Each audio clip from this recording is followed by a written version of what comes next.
Rock and roll. So tell me what you're up to.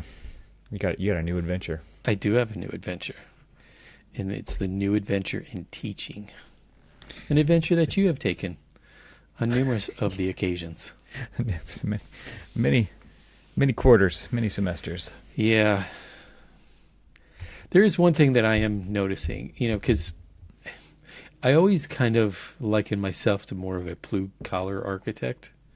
Yeah. Probably because of my blue-collar upbringing, blue-collar family, and everything else. But contrary to the name of our podcast, the one thing that I don't really do is fare well with ArchiSpeak. I mean, it's almost like, what's the point of it? That's exactly why we named it this. So you could have this turmoil, and so that you could express it on this show. And so one of the interesting things about it is the fact that here we are having this conversation. Why is something beeping? What was that? Something is beeping. Something needs you. This needless, what is a good word? This needless desire to overcomplicate the process of architecture, the creation of architecture, it's hubris, dude. It's self-importance. We don't that whole that extremely seriousness. I'm not using the words in the right tenses here. Well, maybe that's one of the reasons why we struggle so much with the ratio of how many buildings are designed and built or designed by architects versus just kind of a design build or a contractor led or just a world prefab supply of buildings or right? world exactly. Because yeah, we tend to create this air of self-importance and create this air of we're kind of a big deal. I don't know if you know this, unapproachability. One of the things, so it was interesting is, so I'm teaching. I am an adjunct faculty member at Lawrence Technical University in the Detroit metro area. They've got really, really interesting programs, all evolving around design, whether it's graphic design, product design, automotive engineering, architecture, you name it. And so it's going to be really interesting to kind of immerse myself into the world of academia because of my history of spending the last 25 plus years in the world of practice.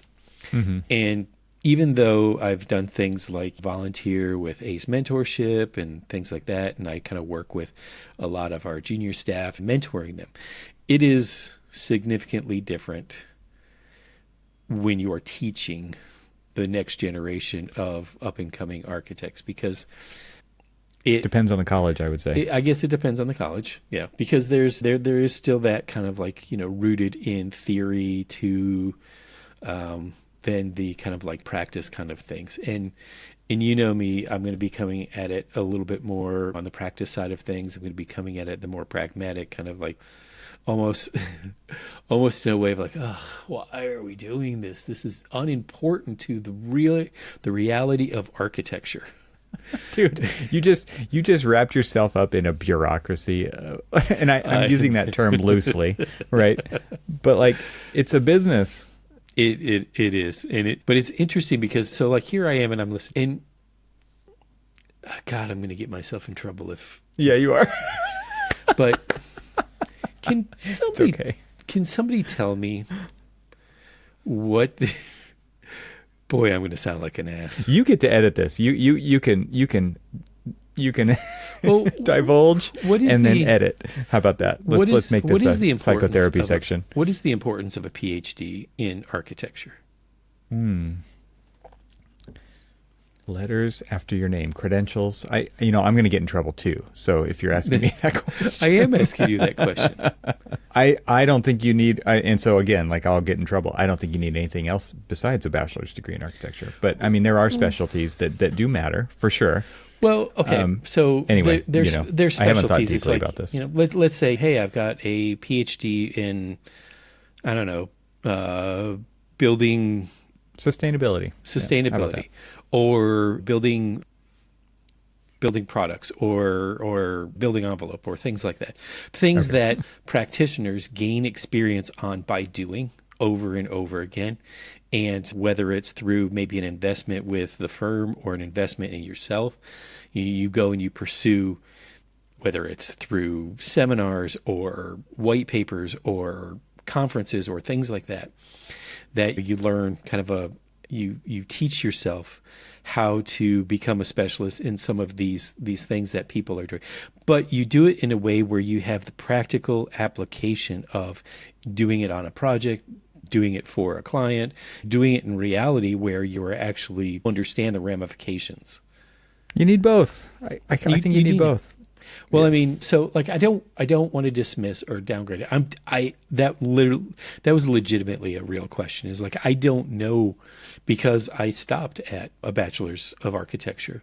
Yeah, easy for me to say. That's all I have, right? Right. So and I'm not. I absolutely 100% am not discounting anybody who has all of the advanced degrees, including a PhD in advanced studies of architecture, because the one thing that you and I always talk about is this lack of research and development in architecture, and that other people or people either leave the profession to do that and make money off of doing kind of that advanced research because architects are either uninterested or busy or whatever the excuse is to not do advanced research for the development of the practice of development of what we do. So I'm legitimately asking because I mean, if I were to just go off the cuff, right, like specialty, we've had this conversation with Michael Ehrman from Amber Book and Virginia Tech, right? We went to dinner with Michael at the AIA conference. Michael's an amazing person. He's been on the Troxel podcast. He's been on this podcast. He's a smart dude. Yeah. And he is absolutely of the mind that specialties are where it's at.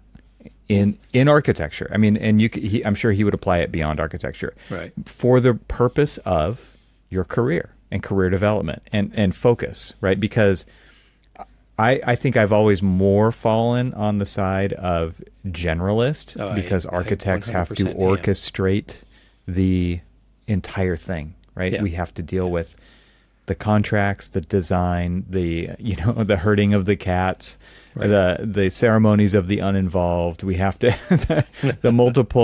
the multi-headed clients. We have the stakeholder, all the buzzwords, and we have to do all that. But the specialists, like it's so specific because architecture is nuance, right? Like there's so many tech companies that come into why can't you just make it like the assembly line of the automotive industry and apply that to architecture? And it's like, yeah, it actually it just doesn't work. And many companies have failed trying to do something like that. And it's because it's so nuanced. And so if you do have a PhD in sustainability, number one, it's good for your career because you could get to a higher level faster, right. I do believe, within corporate America, corporate architecture firms. But also they market you as part of an integral part of your staff that sets them apart from everybody else, right? So not everybody has that position. Not everybody has that credentialed individual or individuals working on their teams. And I mean, we see that in a lot of larger firms, right? So what's interesting about that, so we have those architects who have specialized in sustainability and the whole process of materials and construction waste, the whole, like everything that they need to know about, I'm going to generalize the way that I explain this, the lead process or the sustainable process on a project. But they still, in a way, are somewhat generalist because they approach every building very much the same way. And so there's the specialty and the generalist application of that specialty that they're able to kind of like go across the board. And I know that even when I'm saying it, it sounds a little weird, and it could be like way off, way wrong. But I mean, it seems when I think of specialist, maybe that is what I am actually thinking of, because I've worked for firms that have specialized in just higher education buildings. But there's specific types within higher education that we have broken down in our higher education, because that's all we do is higher education. We have campus planning, we have student housing, we have kind of more like STEM type buildings, and then cultural resource buildings and things like that. So, but whereas that is a speciality of the types of projects we go after, it's still a very generalist approach to the overall thing, because people bounce back and forth between projects and the project types and stuff. And so whether I may be working on a lab building today, and I will be doing a cultural asset like storage facility or something like that on another one. I was thinking you sound like you're like one of the Bourne movies talking about cultural assets. You're Jason Bourne. Well, I mean, we have a cultural arts studio that actually does things like we have a continuing contract with Smithsonian, with national parks and things like that. And so that's where I don't think of specialties in market segments, although that definitely exists. Like right. healthcare planner, and that's why I was saying is specific. Right. I actually think more on the technology side. Design technologists, BIM managers, right? Like there's computational designers. Right. There's definitely been a boom in that area, and even to the point now where we're not even hiring architects in firms to fill roles like data analysts and doing developers. People are doing software development, things like that. Where very specific, right? And I think what's interesting, that has never interested me. Like I'm interested in design. I'm interested in projects across the board. And I like variety. Yes. And then there's other people who want to really like niche down and do this very specific stuff. Like, I mean, back to Michael Ehrman, right? Architectural acoustics. That's his thing. Right. That's where he got his foothold in the industry. And because he was so specific in that, he was the go-to guy. Right. And he got to get on the phone and talk to Raphael Vignoli about a theater project, right? Because no one else knew the words to say, right? And so it's interesting to think about like my role trended toward technology, and I built a network around technologists. Right. And that opened doors. And I think that's harder maybe to do as a generalist. I mean, and so that's why people trend toward a role in architecture that is like design or technical or specifications or, actually doing code research or things like that, because you become so valuable in that thing that you do that you become kind of a linchpin in your firm and they can't live without you, right? And so that's why people trend towards these kind of really more specific roles. Yeah, so like as I said, I was getting the whole usage of specialist clearly wrong. And that's fine. I'll admit it. I was wrong with it. No, like back to your point, like there are people who do healthcare architecture, period, right? And so like that is a thing for sure. I mean, but at the same time, like I don't see it that way. A building is a building. I'll figure out how to program a building. Yeah. Yeah, so it's funny, as I was having a conversation with somebody and referring to myself as a specialist, it's like, you give me a building, I will, if I've never done, I'll figure it out. If I've never done it before, I will find the people who will help me in the planning process, the things that will achieve it. But a building, I can do a building. You put a building together, right? Yeah. And anyway, why did you ask this question in the beginning? Where were you going with this about the specialists and the PhDs and the? Is that an academia kind of a thing? Because we were having, I was involved with my first kind of faculty meetings the other day, and people were introducing them. They went around the room, everybody kind of introduced themselves and stuff like that. And some people were saying, licensed practicing architect. Other people were sitting here saying, I'm this, I'm that, And then a few people were just like, I'll be teaching this, and I've got a PhD in this and this and this. And honestly, because it was never really an offering where I went to school, or really, to be quite honest with you, it literally sort of, I almost consider sometimes I was perfectly suited to go to the school that I went to because of my own mentality on the way that I approach architecture and sort of the way that a lot of the people who taught and teach at Auburn are very much like that. You know, the whole mentality behind the rural studio is this kind of like roll up your sleeves and do whatever the hell it is that you need to do to do this. And it's like you become the Swiss Army knife of the project. You whatever tool you need, that you're there, kind of thing.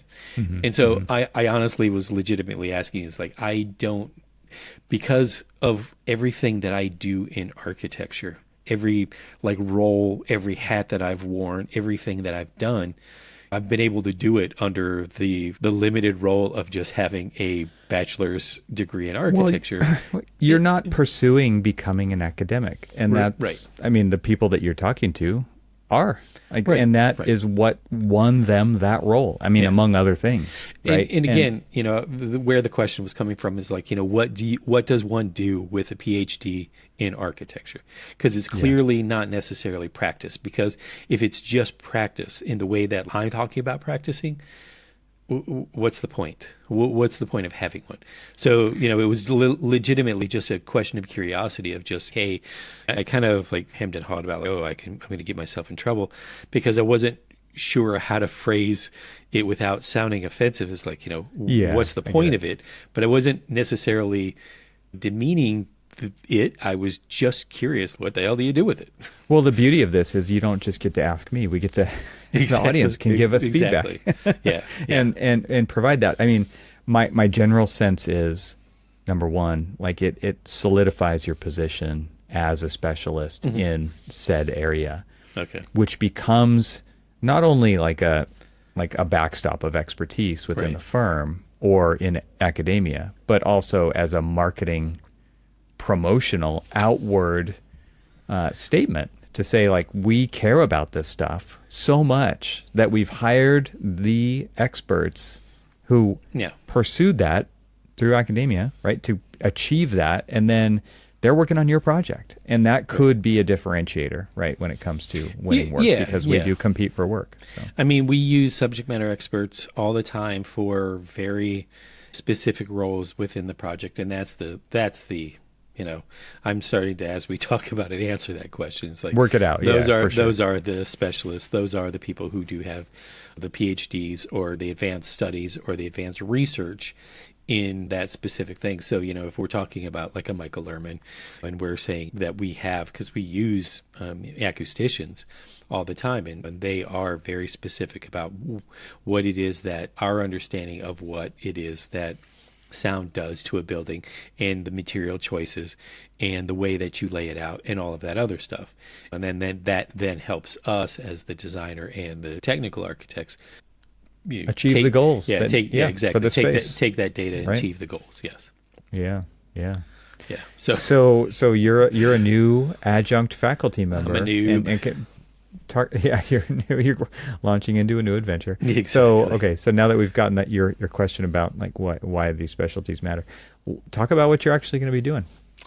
I will be teaching what's called a ID5, which is Integrated Design Studio Level 5, which is a senior level course that basically builds upon all of the other integrated design courses that they take throughout the year, which builds on things like concept planning and urban studies and all the different things that they are learning about sustainability and everything. And they always can constantly build onto that until they get to their final projects in what's called comp design, which is a comprehensive design, which takes all of the knowledge that they built over the course of the 5 years and then does a big project to basically illustrate that they've learned all of this stuff throughout the course of the however many years they've been there.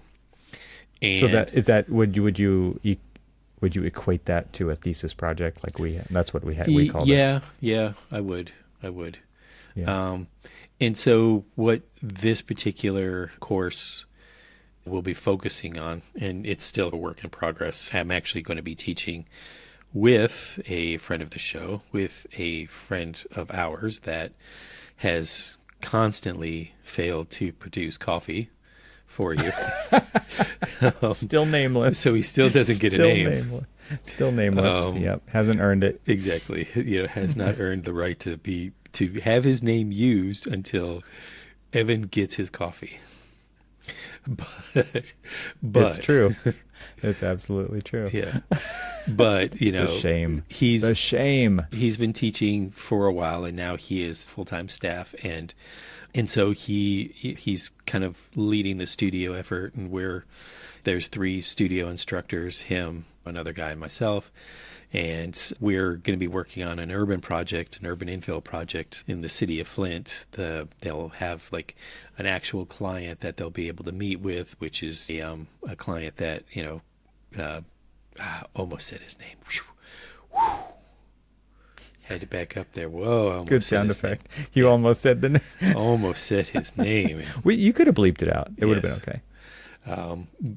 Has kind of put together, which is a really interesting, and I will definitely talk more about it like once the actual assignment is pulled together. We're in fact, just before recording, we're having a meeting with studio and lab instructors to kind of like coordinate everything that's going to be taught in at least the first half of the semester, and make sure that there's quantifiable like correlations between what's being taught in lab and what's being taught in studio.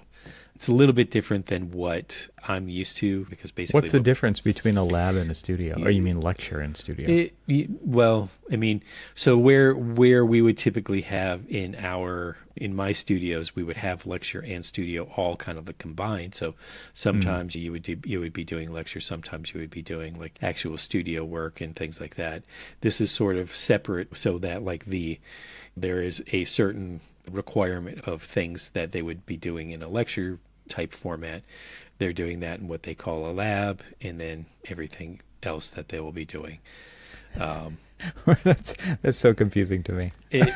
Let me learn Terminology. Yeah, let me learn it first, and I'll have Yeah. a better. I mean, dude, this is literally You're what is this, like not even at day 1 yet. Yeah, Right.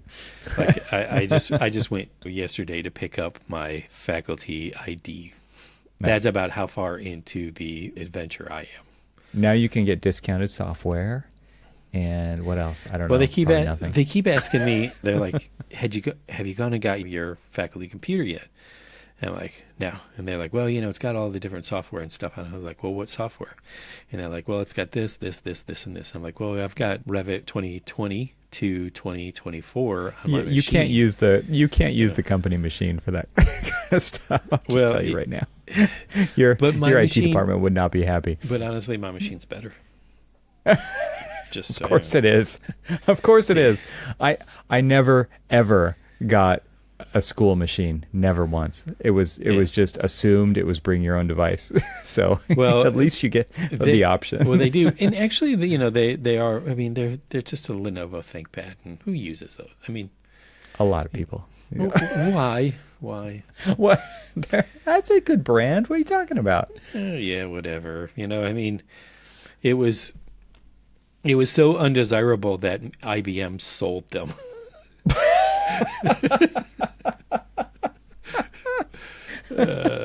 Take that. Oh no, I think that's one of the more quality brands out there still. That's funny. It funny. probably is, actually. It probably is. Yeah. They still have that cute little red dot mouse thumb thing in there. Yeah, they do. In addition to the trackpad.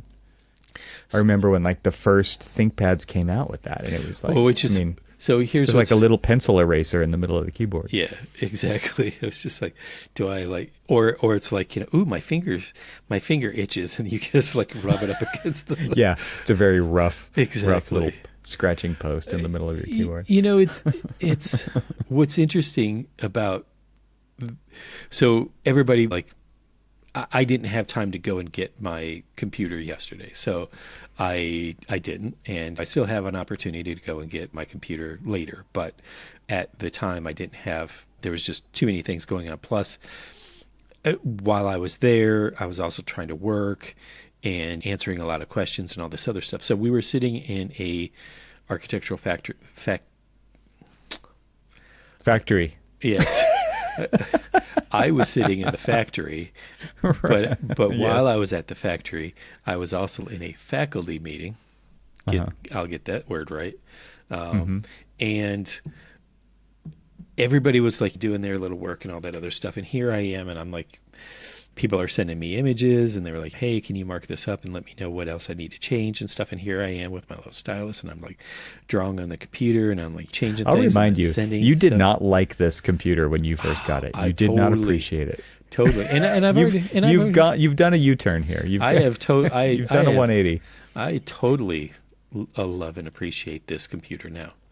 I still don't understand how a Windows machine does not work well with Windows software. That I don't understand. Let me explain. Are you talking about like Teams, or what are you talking about? So on Teams, Teams is a piece of junk. Teams is garbage, but yet for some reason everybody loves to use Teams, and so clients are using Teams. I like mediocre shit. Yeah. I guess yes. That's the thing. And so they're like, "Hey, Cormac, can you share your screen?" And I'm like, "Let me preface this by saying that I can share my screen. You will see the first image I put up, but when I advance, it doesn't advance for you." It advances for me, and I can see things moving. Everything's fine on my end. But on yours, it doesn't. Nothing moves. Nothing changes. Jeez. And I've had I have to do these presentations where I start and stop sharing each time. I'm going to the next slide. I'm going to stop. I'm going to reshare my screen so you can see the next slide. And they've literally given me three machines, 2 ZBooks. And this, and for some, I don't know if it's something that is. It's you, operator error. Well, here's the interesting thing. There is a very, very well-known glitch between Microsoft computers and Microsoft hardware. Specifically, I was going to say there's a very known glitch between Cormac Phelan and his computer. There is that too. I use computers. Well, let's just put it this way. Put that on your resume. I use computers. I care so little about actually learning how to use this that I just use enough to actually get me by throughout the day. It's a digital notepad for me. It is a digital sketch pad for me. It is a digital talkie machine like, we're doing right now. But other than that, I don't really care. It's an appliance. Yeah, it's an appliance. It is. It's just an appliance. So how many students are you going to have? So between the 3 instructors, and we kind of rotate during doing desk crits and things like that, but there are 40 students in the ID5 studio. So okay, so what do you mean by rotate? Are you going to be teaching all of them, or doing the desk crits for all 40 at the same time? Or do you split that up? So we'll divide that by 3. One professor will have a group of students, and then the other 2 will have equal split between that. I get to pull a Cormac Phelan now. I get to say, isn't that cute? Isn't that just cute what you just said? Dividing 40 by 3, and that's all you need to worry about when you're teaching. That's right. I think the last time I talked about some budget on a project, you're like, oh, that's a cute budget. So I've had courses anywhere from 20 to 120. And let me tell you, the 120, that's not fun when it comes to grading season. Yeah. I'll tell you that. Oh my goodness. I get it. I mean, I'm married to an actual teacher. Yeah.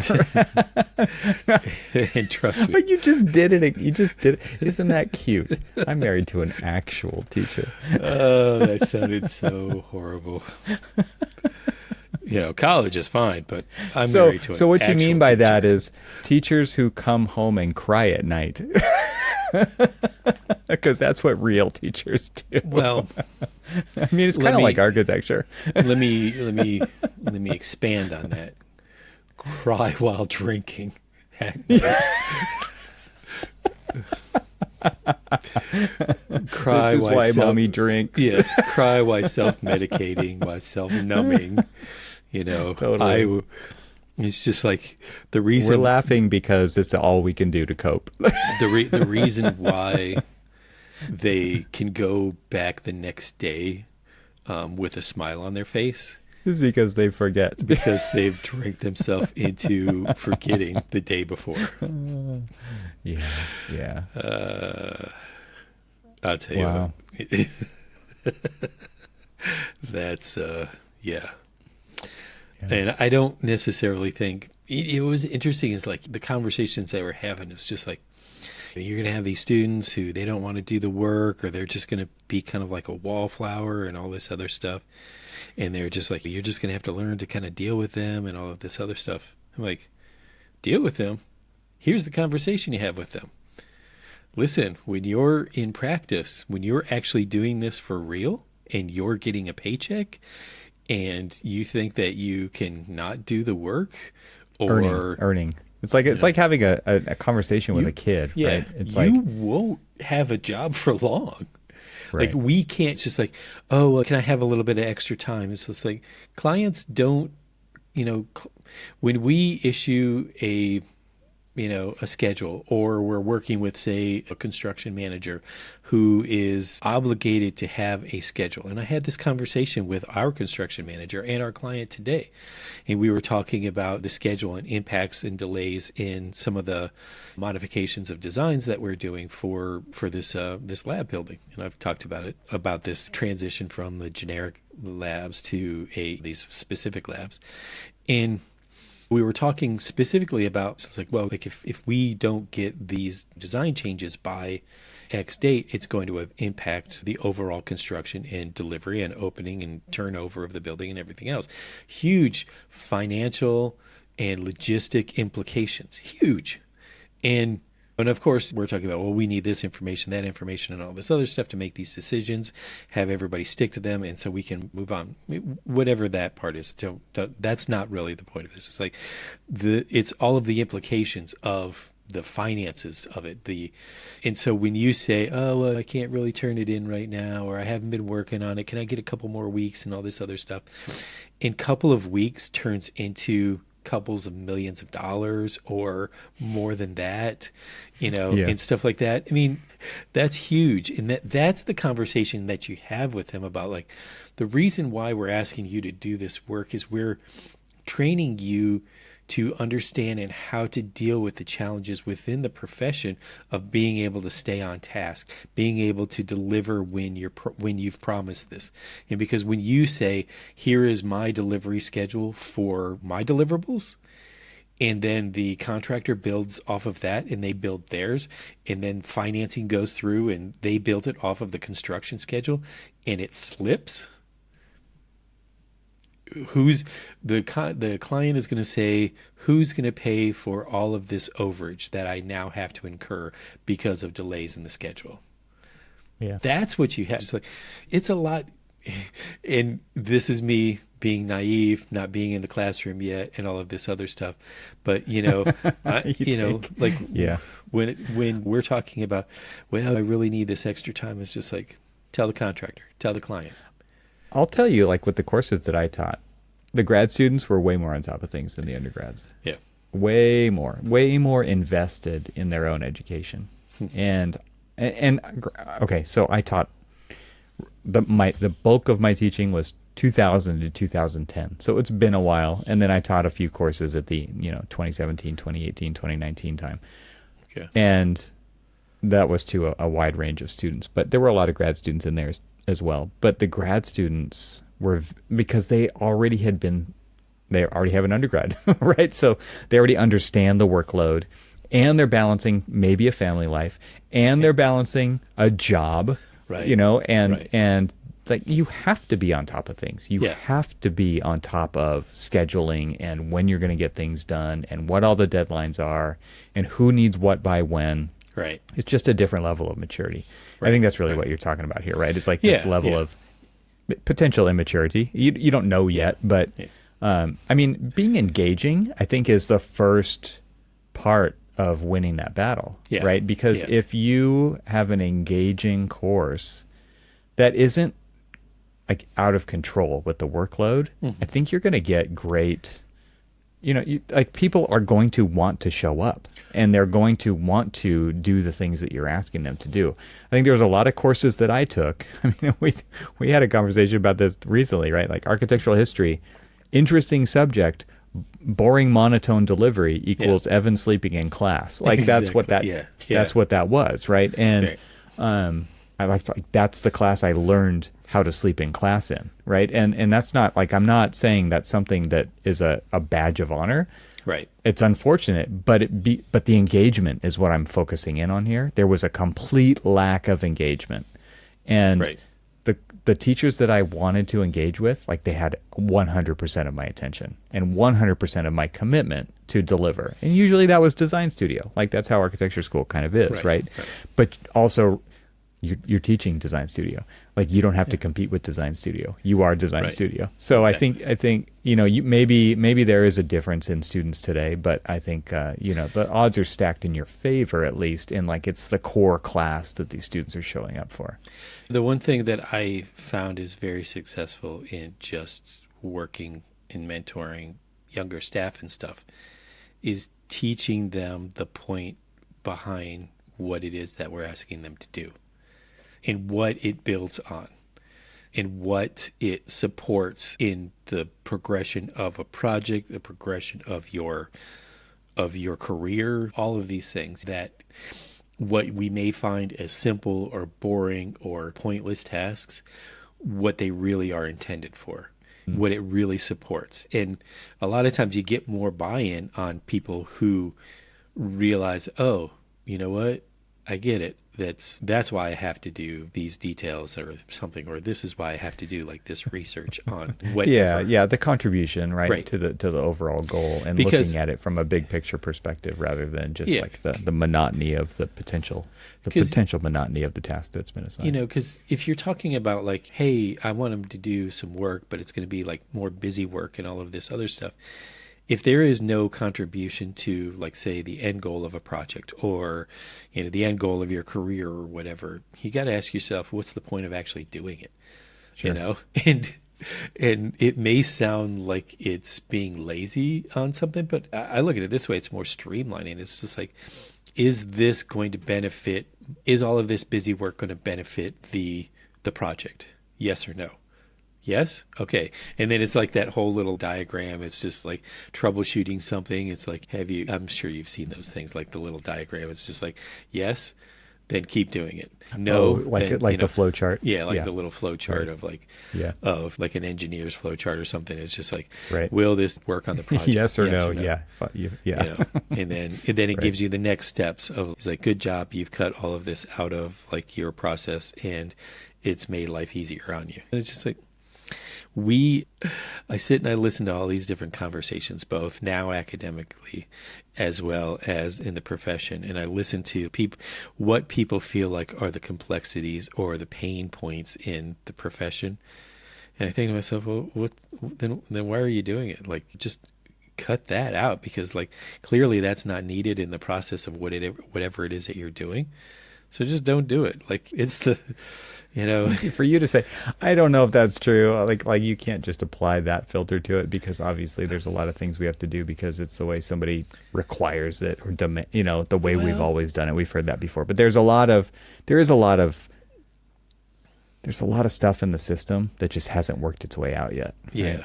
Well, it would be really interesting if I could like invite you, like blind CC you on some of my meetings. And just see how I conduct meetings differently than like I was taught how to conduct meetings, because I do try to cut a lot of that crap out. I'm like, there is no point in me sitting here talking about the process of how I got to where I am. I'm going to tell you that there was a process. I got to where I am. The reason why I got to where I am is because of X, Y, and Z, and that was the actual driving factors of why the design now looks like it is. Because I'm preparing a presentation for a user group for tomorrow, and they're going to see a significantly different floor plan from what was presented in the last meeting, there is a whole lot of implications of why it's changed. And so that's where I'm spending my time, is explaining to them what were the ramifications of what made me change it, explain to them so that they understand like the rationales of why I chose to change it, because of impacts in schedule, impacts in constructability, like all of these other things, some unnecessary things that we would have to do to make things work that doesn't really benefit the overall space, their use of it, and all of that other stuff. So I basically chose to streamline things, and here is the result. And like, I think one of the interesting things about one of our clients, that they kind of appreciate my like no nonsense approach to like, there is no reason for us to sit and kind of like just jabber on about like the touchy feely things of all of this. Like at the point where I am right now in like construction, I will talk about the emotional attachment to design and all of that other stuff when it's appropriate, when we're talking about design. But when I'm talking about like trying to get something constructed that, or reconstructed because it was already built, now we're building it again, there is no point in wasting time talking about like the nuances of the design. Let's just talk about, here's the result. Do you like it? Yes or no? Yes. Flowchart. This is the kind of thing that I think you should start your classes out with. It's like story time with Cormac. Here's what happened this week, and the realities of a practicing architect, which I think a lot of their faculty cannot provide. I mean, and I'm not specifically talking about Lawrence Tech, but I'm, architectural faculty in general. A lot of, we've gotten a lot of feedback over the years saying, thanks for telling us what it's really like to work in the profession of architecture, because our professors don't know. Right. And this kind of thing that you could potentially say, I guess, would I think would be really valuable. Right. It'd be like, oh, that's what it's really like? I had no idea that's what it's really like. Well, one of the things, you've heard me say this, and everybody's probably heard me say this through the course of like our recording this, is one of my favorite things is to take new graduates and new hires out on site. Because when I'm going to ask them to do stuff, I want them to see what it actually means to do that. Like, I'm telling you to draw this, bathroom plan. Let's walk around the bathroom plan. The reason why I'm kind of like neurotic about maybe the way that this is laying out is because this is an adaptive reuse or a renovation project, and there are some constraints that you have to work around. I want you to understand that. Like, so like things actually have a point to it. Things make sense for a reason, and these are the reasons. And so when I ask you to do this, or I assign you to do this, or like whatever, you're understanding that like it's not just a line on paper. It's not just some component in the model. It really actually means something, and this is what it means, and this is the why. I mean, if you're not doing anything and you don't understand the why, you got to kind of ask yourself why you're doing it. Yeah. Right. Yeah. I was going to say, like, the whole time you were saying that, why? It's important to understand why, for sure. Yeah, exactly. Well, I mean, if then you can ask, why am I doing this?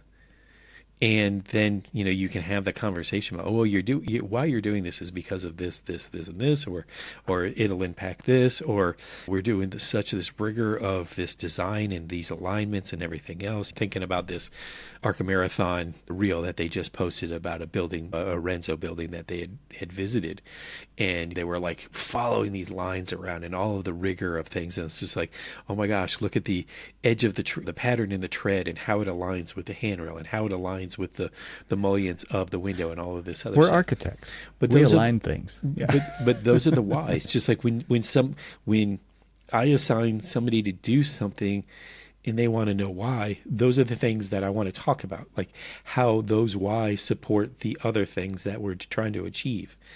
And if you just take the assignment and you don't ask why, then you're kind of missing the point of like how you can grow and learn and how you can do really enriching designs and all of this other stuff. And so,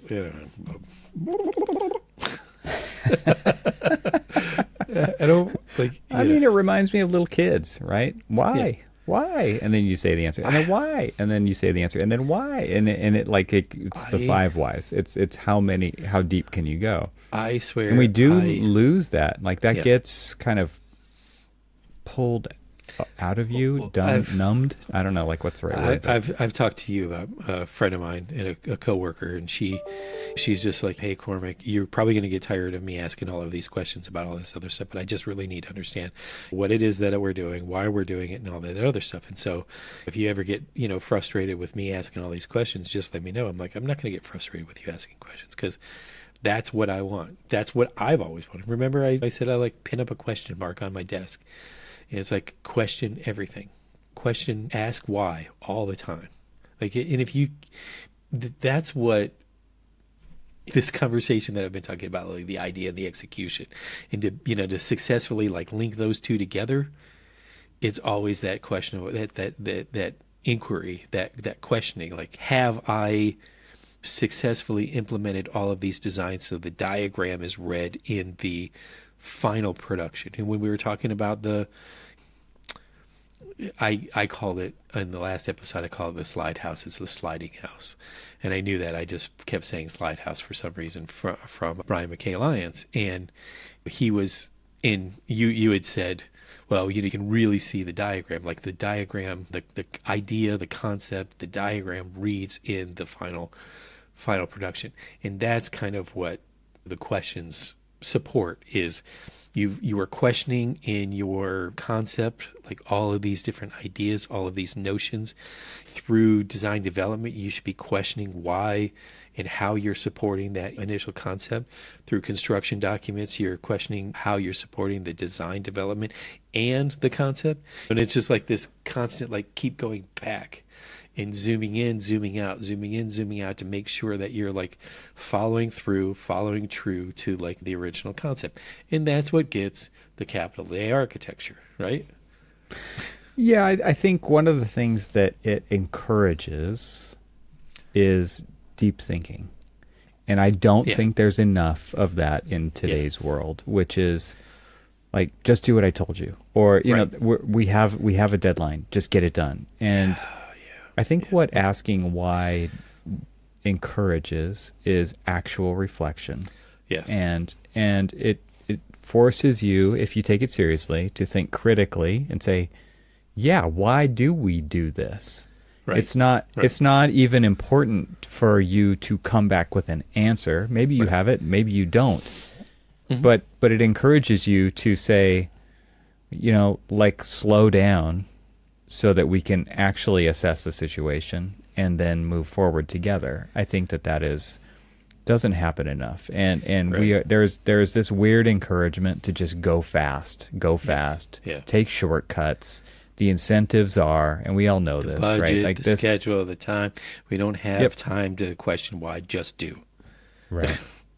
But really great projects and really great things that change the world or change the outcome of the project or the clients or the organization or whatever, you have to think deeply about. And you can't just take shortcuts all the time. Like, so, yeah, I mean, it's important. And if there's one thing, I guess, that we could take away from this conversation is like, spend the time to do that more often. I mean, you can't do it all the time, but notice the moments when it really matters and actually do it. Because if you're just regurgitating, the progress is not made.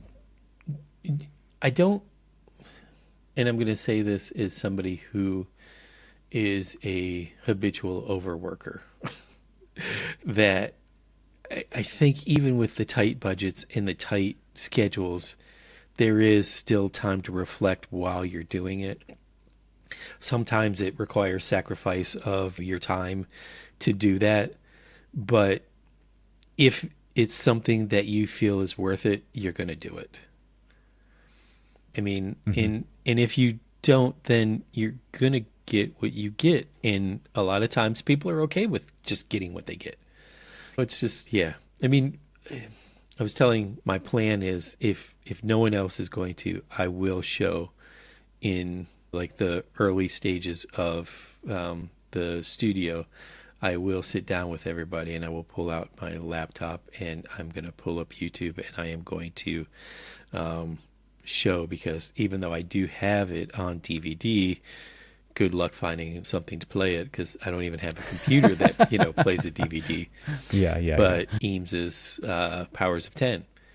I honestly have, the day that I got into architecture school, the very first day after we had our convocation and we talked about welcome to architecture school and this is the challenges you're going to face and all of this other stuff. Now here are your studio professors and go meet with them. And it's just and then we got together with all of the first year students and we're sitting here huddled inside our studio, and there's everybody, all the professors are there together and all of the students are there together. The very first thing they showed before they ever started working or talking about anything that we were going to be doing, they showed Powers of 10. And there was a point behind it. And I think we've been talking about that point tonight, but I think a lot of people lose the point behind all of that zooming in, zooming out, looking at how everything is interconnected, looking at the adjacencies, looking at it from so many different perspectives that you're always questioning the why. You're always questioning and stuff. And that isn't, I've asked on numerous occasions, anybody that I've even gone back to Auburn, they don't show it anymore. I've done all of these different crits at different schools and stuff.